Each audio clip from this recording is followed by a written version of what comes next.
passenger hold up a train with a cheese and tomato sandwich?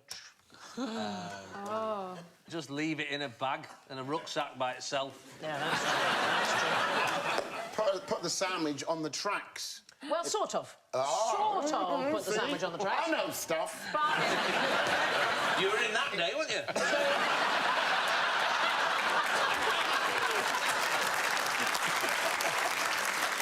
So, first you have to eat the sandwich. Oh. Right, then how are you going to get it on the tracks?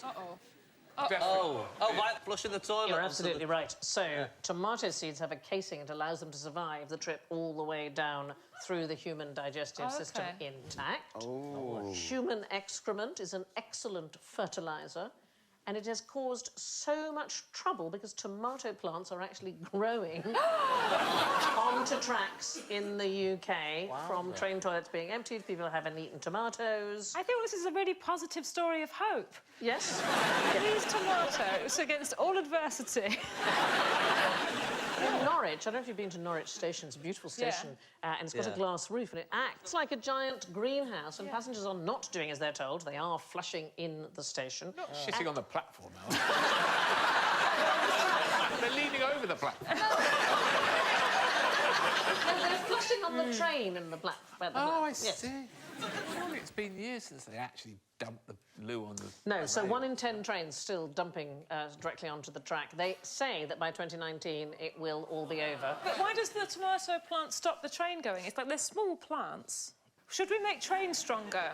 It's a plant, grows, isn't it? If you grow one in a poo, the tomatoes are massive. Those toilets have this incredibly high suction system, you know, and every few years somebody gets their arms stuck down. Yeah. Their arm? Yes. Usually, I think getting a phone out of... Oh, right. Not trying to get back the tomato. In France, in 2011, it took fire crews 2 hours to rescue a man who'd got his arm caught down the toilet, and eventually they carried him away on the stretcher with the toilet bowl still attached. Were they trying to get to him up through the toilet? I don't Pull you right through, we'll get you right through. I'm not going to get right through, you need to pull me out this way. Now, how does a ferret build an airliner? Yes. Really weaselly. Oh! Oh, no! I'm sorry. We got that before you. Oh, dear. If it's any consolation, I was seconds behind. Boeing used them. What? Sorry? Boeing used ferrets. To build a plane? To help build the plane, not to build the whole plane, obviously. They don't put that in the ads, do they? No. But they're not ashamed of it. And actually, they were used for the wedding of Charles and Diana, for the Millennium Party in the Park, for various... What, for looking for things? No. Their fur? No. Is it, you want to get something down a very long tunnel, you tie it tight to the fur? Brilliant. Yeah, absolutely. That's precisely what it is, Alan. Use it for wiring. It happily goes through the narrowest of spaces and it's encouraged, it comes out the other end and you've got the wire through the space. It was used by Boeing right up until the 1960s and... It's a brilliant idea. Isn't it? It's very clever. Anyway, they are now the 3rd most popular pet in America after cats and dogs. They welcome you when you come back from a day's work, like puppies. They're very like puppies. Come in. Yeah, they're thrilled to see you. They're very pleased to see you. Do they run up your trousers, though? Well, the trouser business is interesting. I mean, there are people who claim that this is a Yorkshire sport of having ferrets in your trousers, but no one's quite sure whether it really is. It's become one, but it kind of started as a hoax in a famous interview that some old... It's always in sitcoms in the 70s. Exactly. With a ferret it's not ferret up your trousers, that's right.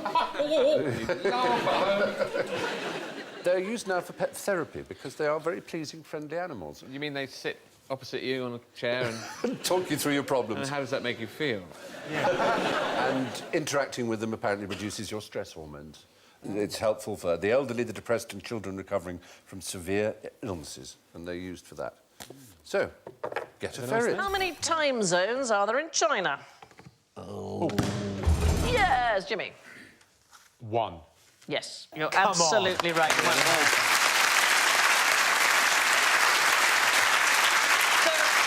No, don't even explain. Let's just enjoy that moment for a second. I don't know anything on this bloody show. Yeah, that's absolutely it's right. 1, actually. Why do you think that?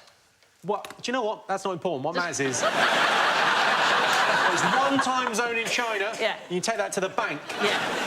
I imagine the Communist Party decided what the time was, and that was it. Yeah, you're absolutely right. So, given the size of the nation, you would think that it would be many different... At least four. But it's always Beijing time, no matter where you are. So if it is noon in Beijing, then 3,000 miles away, it is also noon. It was standardised time in 1949, following the Revolution and the Civil War. Was there people in the middle of the night, like, forcing lunch down them? Yes. Lunchtime again. Yes. In the summer, there are places where the sun sets in the middle of the night, and then in the winter, the sunrise might not come until 10 o'clock in the morning. First adoption of standard time in Britain. Why did we adopt it? Was that wartime? No, 1847. So we're talking about the railways. It's because there's no point in having the railways if you're all on different times. You say that, but I don't know if you've used Southern Rail. GMT, we start to get it. 1855, about 98% of the country is using it, and then it became Britain's legal time in 1880. But there were still places, some British clocks have got 2-minute hands. So there's a still working public clock over the old Corn Exchange in Bristol, and it has a black minute hand for GMT, and it has a red minute hand for what was known as Bristol time, and it's 10 minutes behind. And that clock is still working. 10 minutes behind. I've done some gigs in Bristol, that makes sense. Yeah. Sometimes they don't get it straight away. I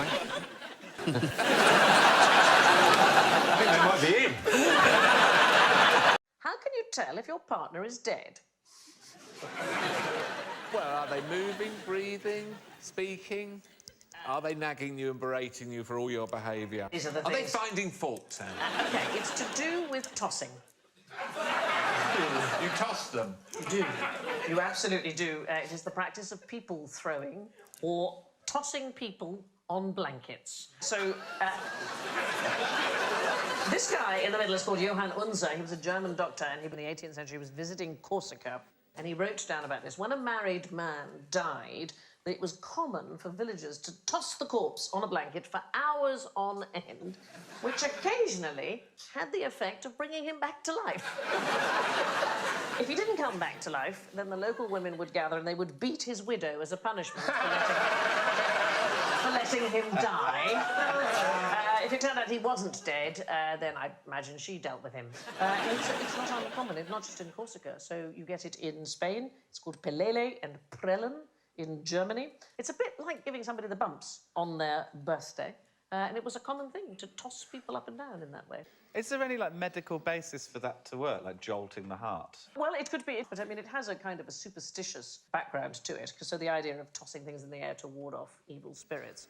And it probably comes from winnowing, so you know about separating the wheat from the chaff. So the simplest way is to toss it in the air because the chaff is lighter than the wheat and the wind will blow it away.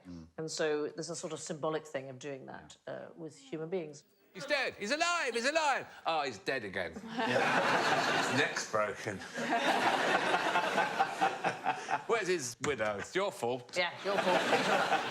One of the most famous recipients of a tossing, Sancho Panza from which book?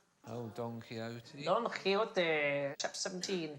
He and his master refused to pay an innkeeper's bill, and so he's grabbed by a group of lodgers and they toss him up And and Queen down. Elizabeth, she was tossed, wasn't she? Queen Elizabeth I? The second. The second. Yeah. The day of the coronation. Do tell. Well, they had a rehearsal, and Right. the Archbishop of Canterbury and a few of the cohorts, they gave her a toss, and that's the tradition. People aren't familiar with it because we haven't had a coronation for ages, but Charles is next. Really? Is that actually a thing? Of course not, you fool.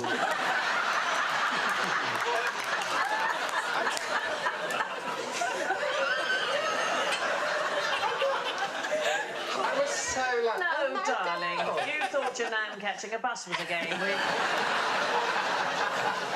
Bless your heart.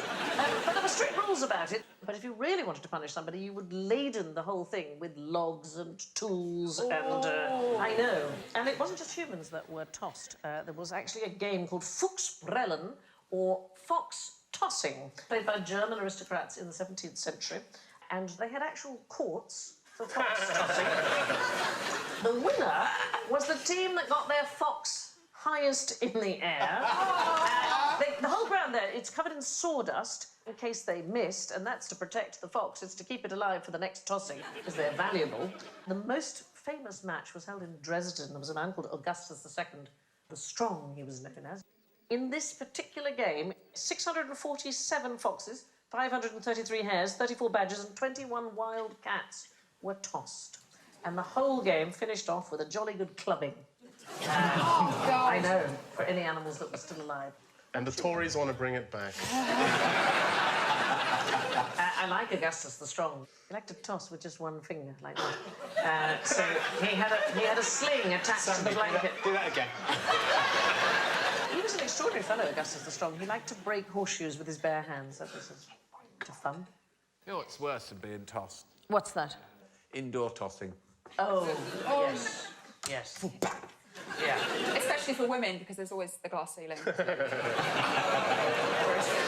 Oh, very good. A good tossing can save a marriage. Wow.